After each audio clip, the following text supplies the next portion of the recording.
Hello दोस्तों, मैं नाम विकास कुमार। और आज मुझे किसी कस्टमर ने अपने घर बुलाया है। तो उनका कहना ये है कि कह रहे हैं कि ये हमारा वाटर टैंक है, पानी की टंकी है, ये अपने आप खाली हो जाती है। कई बार खाली हो जाती है और कई बार ये भरी रहती है। जैसे रात को हम भर के रखते हैं, सुबह देखते हैं तो टैंकी हमारी खाली हो जाती है। तो इस स्थिति में क्या प्रॉब्लम हो सकती है? ज़्यादातर तो लीकिंग की प्रॉब्लम होती है। कहीं हल्की हल्की सी लीकिंग हो रही हो तभी होता है, पर ये कह रहे हैं कभी कभी होती है, कभी कभी खाली होती है, कभी कभी नहीं होती है।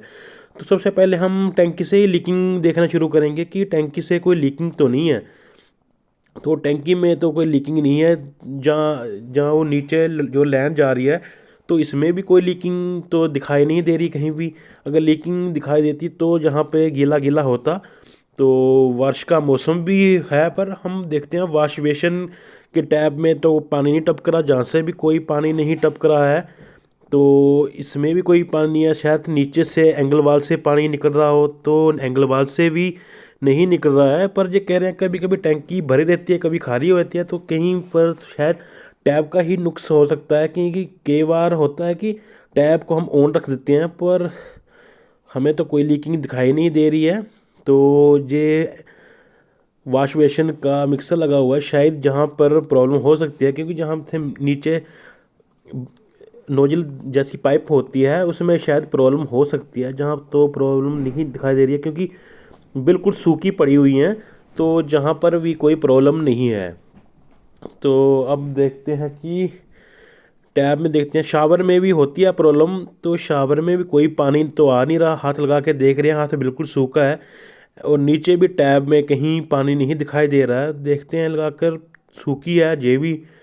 1% इसमें पानी नहीं है। ये तो हल्का पानी चलाया होगा अभी अभी। तो शायद जहाँ से लगा हुआ ये है वॉशिंग मशीन के पॉइंट हैं ये। तो ठंडा गर्म और जनरल जनरल नल, तो इसमें भी पानी नहीं है। तो इसमें भी पानी नहीं है, हल्का हल्का सा है ये कि शायद अभी चलाया होगा तो वो लगा रहता है। हम ऐसे करते हैं कि बाहर जाते हैं, तो बाहर जाके देखते हैं कि अंदर कोई अंडरग्राउंड की लीकिंग तो नहीं है। बाहर चल के देखते हैं दीवार पर, शायद कोई अगर अंदर अंडरग्राउंड लीकिंग होगी तो दीवार पर ज़रूर उसका गीलापन आएगा। तो देखो जहाँ पे तो एकदम सूखा दिखाई दे रहा है। अगर अंडरग्राउंड लीकिंग होती तो जहाँ पर पानी ज़रूर दिखाई देता हल्का हल्का सा।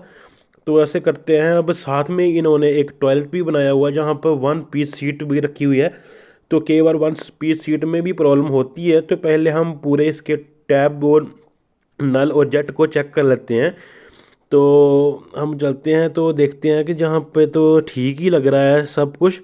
जहाँ से भी पानी नहीं निकल रहा है, तो जहाँ पर भी नहीं है तो रिपेयरिंग की हुई है शायद। तो जहाँ पर जेट पर भी हल्का हल्का सी बूंदे हैं, पर ज़्यादा पानी तो नहीं है।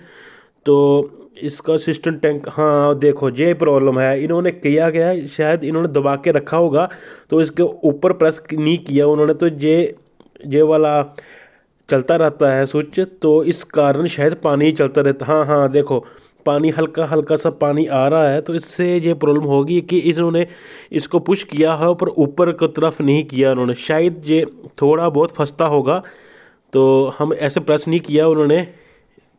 देखते हैं दबा के, फंस नहीं रहा यार। हाँ, अगर ज़ोर से दबाते हैं तो ये फंसता है। हाँ, क्योंकि पुराना हो गया है, थोड़ा सा कचरा आ जाता है तो इसके कारण प्रेस होता है। जब इसे प्रेस करना तो इसे पुश भी ऊपर की तरफ पुश भी जरूर कीजिए, तब ये पानी रुक जाएगा। तो इसमें ये प्रॉब्लम, अगर ज़ोर से दबाते हैं तो ये होता है। तो ये प्रॉब्लम जहाँ थी तो पानी की टैंकी इस तरह खाली होती थी, कभी कभी खाली होती थी, कभी प्रेस हो जाता था। अगर वीडियो हेल्पफुल लगी हो तो लाइक शेयर जरूर।